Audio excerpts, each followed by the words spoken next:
29 countries agreed to erase their borders. It took a decade of treaties just to make it work. Then they spent the next decade putting the borders right back. So what exactly is left of Europe's borderless dream?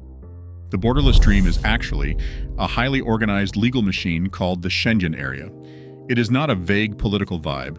It is a concrete system designed to turn dozens of sovereign nations into a single giant backyard. Once you pass the external perimeter, the internal gates vanish. No guard booths, no suspicious customs officers eyeing your trunk, and no idling in border queues. For over 400 million residents, the defining rule is simple. If you are already inside, you keep moving. A delivery driver can haul cargo from Lisbon to Tallinn without showing a passport once. It is the ultimate shortcut for trade, work, and spontaneous travel.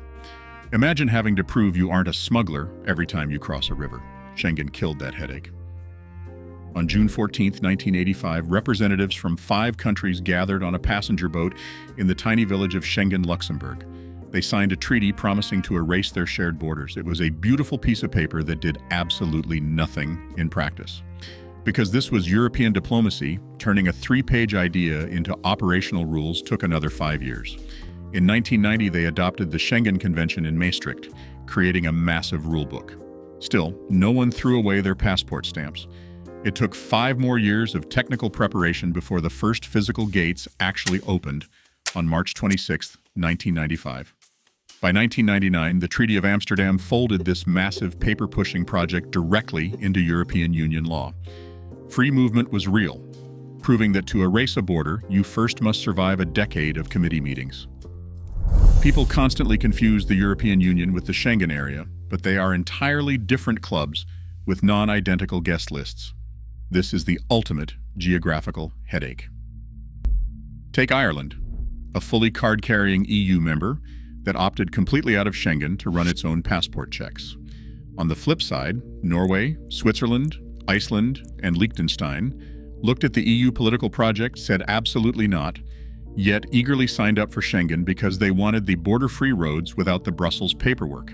This creates the bizarre reality where you can drive from France into Switzerland without even tapping your brakes, but you will still need a passport to fly from Paris to Dublin. It is a beautiful piece of bureaucratic performance art designed to keep travelers perpetually confused. Operating this giant passport-free zone requires a massive, invisible, legal moat. Think of Schengen like a crowded nightclub. The front door has an incredibly strict bouncer, but once you're past the velvet rope, you can wander the lounge completely unchecked. That front door is the coordinated external border, where travelers face biometric screening and the strict short-stay rule, 90 days of freedom within any rolling 180-day window. But once you are inside, physical gates are replaced by a digital dragnet called the Schengen Information System, or SIS. This shared database instantly broadcasts police alerts across 29 nations. If a vehicle is stolen in Spain, a patrol car in Poland knows before the thief can even find 5th gear. It is a highly coordinated net that usually works flawlessly, unless a database typo turns your vacation into a very confusing half-hour interrogation over a bank robbery. For the average traveler, the machinery remains completely invisible. You simply cruise past a defunct customs booth at 80 miles per hour, hoping your GPS knows which country you just entered. This borderless paradise features a built-in escape hatch called the Schengen Borders Code. Under Articles 25 through 28, any member state can unilaterally slam the security gates shut and bring back passport checks. The law allows these temporary controls under 4 broad excuses: public policy, public security, migration pressure, and public health. Originally designed as a rare emergency brake for events like major summits, the mechanism became a legal loophole. Countries realized they could repeatedly renew these 30-day restrictions, turning a temporary safety valve into a decade-long fixture. It reveals the great geographical catch-22. Europe's open border system is completely open, right up until a member state decides it is not. For the average tourist, this legal loophole transforms seamless travel into a game of highway roulette. A journey that starts as a breezy road trip can instantly devolve into a 2-hour bottleneck at the Austrian border because a guardhouse materialized overnight.